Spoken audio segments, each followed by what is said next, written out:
ヒラリーです。どうも。さあ、今日乗ってる車はね、その車自体はもうサムネで出ていますけれども、シビックだね。そう、シビック。で、ちょっと内装映しますね。シビックはシビックなんですけれども、これ、シビック2024年式です。で、9月登録。で、これ見て詳しい方だったらね、お気づきかもしれないです。これマイナー前なんですよね。前に青い車でアップしていたのと、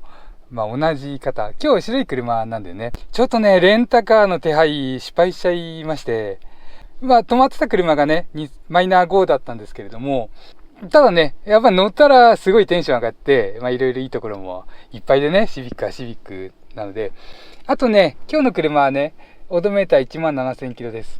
今までに1000キロ、3000キロ、7000キロと乗って言いましたから、今日のね、17000キロ、これどう違うのか、どんなところがね、どんな風に違うのかといったところで、ちょっとね、今までと違うような話ができると思います。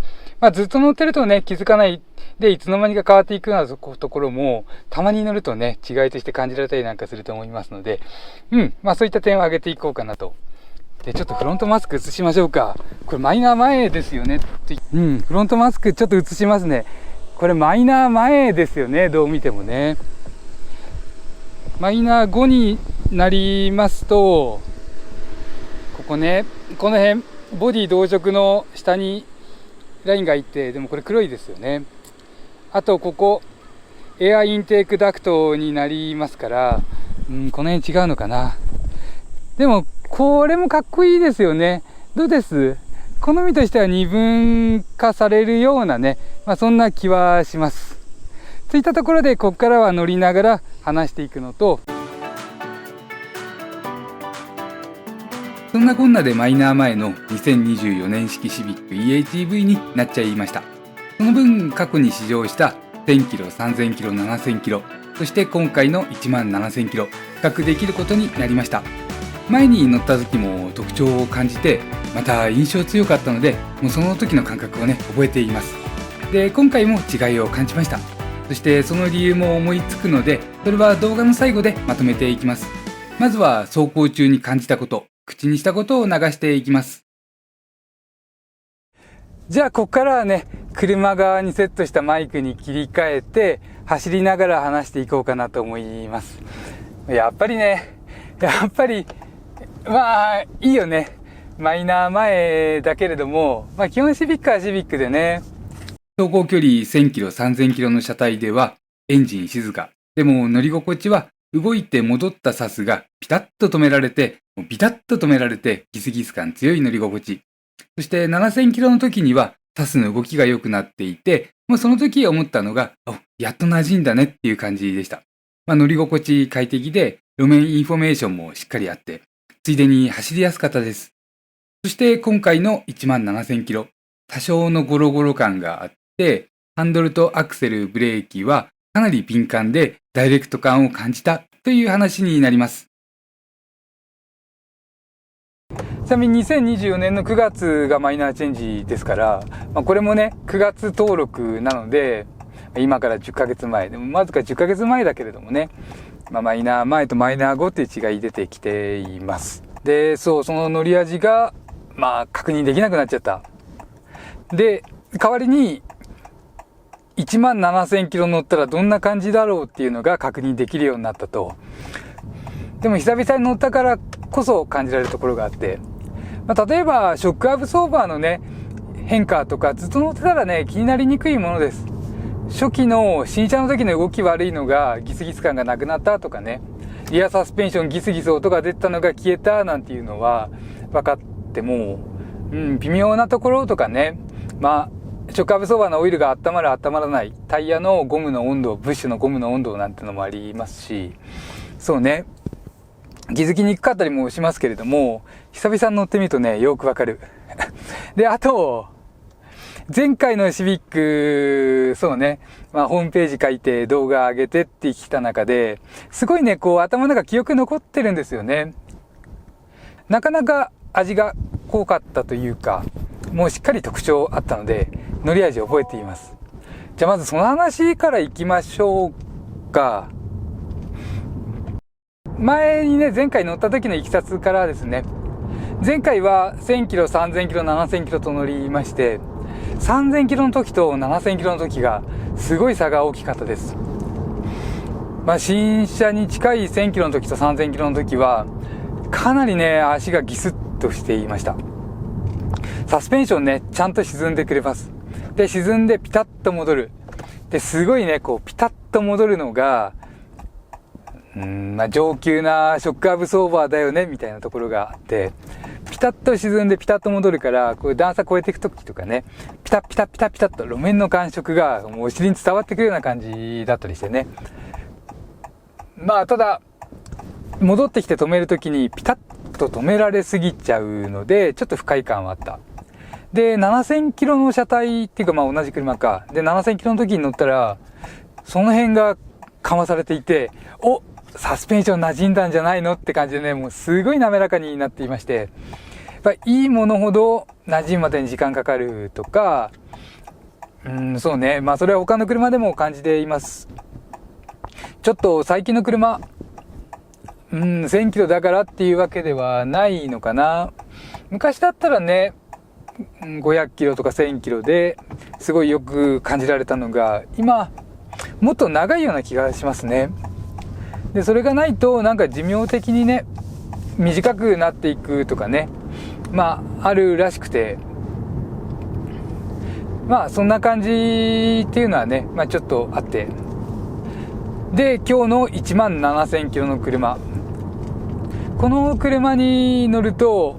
ごめんなさい、もうちょっとね、これ曲がったら多分眩しくない。どうかな。この車に乗ると少しね、柔らかくなってきたのかと。なので、もし中古車とか狙われてるんでしたら、5000キロぐらいがピークといった感じで考えておくといいかもしれない。もちろんね、柔らかくなってきて快適性は上がっているといったところはあると思うので、悪いところだけじゃないんですけれどもね。ちょっとね、乗り始めのダンパーオイルが温まってない時とか、ギスッとするよりね、ふわっと伸びるところと、その先の硬いところとね、2段階的なサスペンションのフィールがちょっと強調されていて、すぐ慣れちゃったか車が温まったかでね、昨日それでそれからほぼずっと走ってるので、今日外気温25度の7月ですので、暖かいのもあって、すぐ気にならなくなりましたけれども、少しはあるのかもしれないと。それで、走っていて何かそのあたりが気になるかと言ったら、ちょっとね、リアサスペンションが、伸び側が柔らかく感じられるところがあってね。2024年式で9月登録の今日のこのシビック EHEV は、で、17000キロのオドメーターの車で、ちょっとね、ふわっとしたところが目立つかもしれない。でも快適だね。すごい快適。足回りね。柔らかいとことコツッとしたところがあって、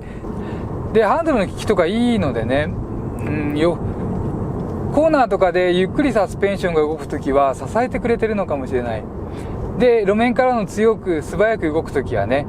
減衰力が立ち上がる、抜かれるか、抜かれるとかね、そういう2段階式のサスペンションなのかもしれないし、そう感じちゃうようなところあります。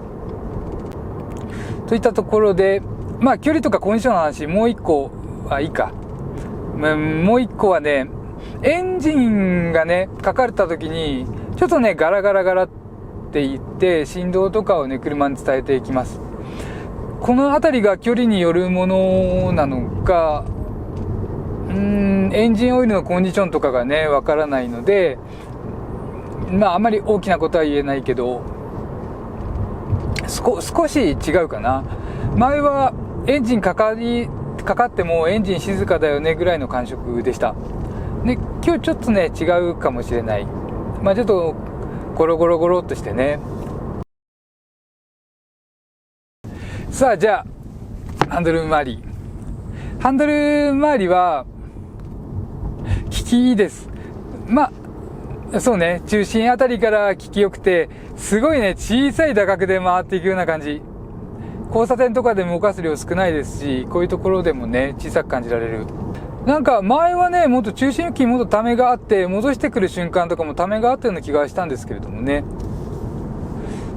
でもまだ慣れきてないから、ちょっと難しいかもしれない。ごめんなさい。あれ？そしたら、今回乗って違いを感じた理由と点、タイヤです。山が減ってトレッドのよれが少なくなって、それがノイズの面でもハンドリングの面でも特徴を出していたのだろうと考えられます。まずは音の話、その後にハンドリングの話です。そう、ごめんなさい、音の話ですね。そう、音がね、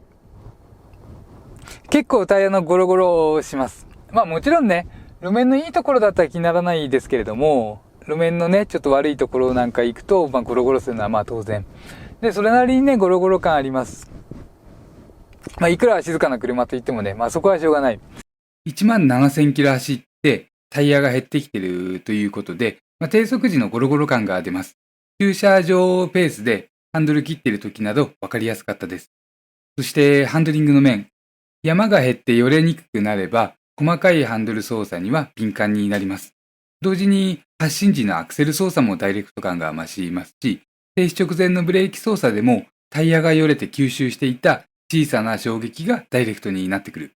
ハンドルもブレーキもダイレクトになると、場合によっては運転が難しくもなります。このあたりね、長短あっても、サーキット走行では皮むきといって削ってから走る技術もあるくらいです。なので、よれが減ることでトレッド剛性は上がります。そしてこれが良い車だと分かりやすい。この日のシビックは、最初ね、微妙にまっすぐ走らなくて、ほんのわずかに空気圧の調整をしたら良くなりました。本当にコンマ1以下でもうちょびっとね入ったぐらい。それぐらい車が敏感だったら、タイヤの減りだって分かりやすいものだと思います。前に乗った時は、ハンドルの切り始めと戻し始めでためを感じました。今回は丁寧な操作を心がけないと、陽の立ち上がりが敏感。そんな感じでした。やっぱり今回もね、って今聞いてるね、みたいなところはね、ちょっと分かんなかったです。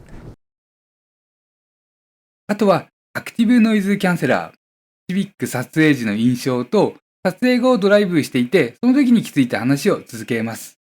で、このアクティブノイズキャンセラー、音の波を出して打ち消してくれるものだと思うんですね。音ってこういう波で、低周波は大きな波。で、プラスとマイナスの波があって、その逆方向の波をね、重ねることで音を打ち消し合うがアクティブノイズキャンセラーです。で、それによって低域の音をね、音域消してくれると思うんですけれども、ただね、体感できるかっていうとね、ちょっとわかんないですね。やっぱりこう波が大きいと、ドライバーの耳の位置によってね、その波がずれます。で、そこまでコントロールはできないでしょうから、すごい難しいシステムで、まだこれからなのかと。で、付け加えたい話。画面はナレーションの周波数特性を出しますね。この撮影時とか周囲に車が少ない時間は効果を感じませんでした。